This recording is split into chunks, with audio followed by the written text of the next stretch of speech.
back to another hurricane update video.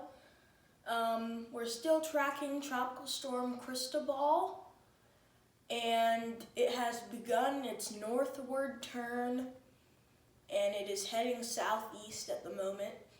It had strengthened to 60-mile-per-hour winds, but now it's weakened back down to 50. It's expected to become a tropical depression while on land, but then turn north and go back out to sea and strengthen again. It's not expected to become a hurricane, but that is a very small possibility. Looks like it's going to head for Texas or Louisiana, maybe.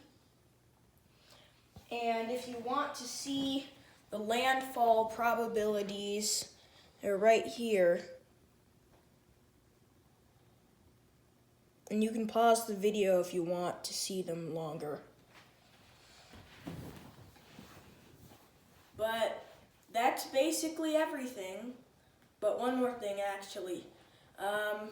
It is also expected to get a bit bigger. So, might get a bit bigger. But it's a pretty decent size already. That's everything.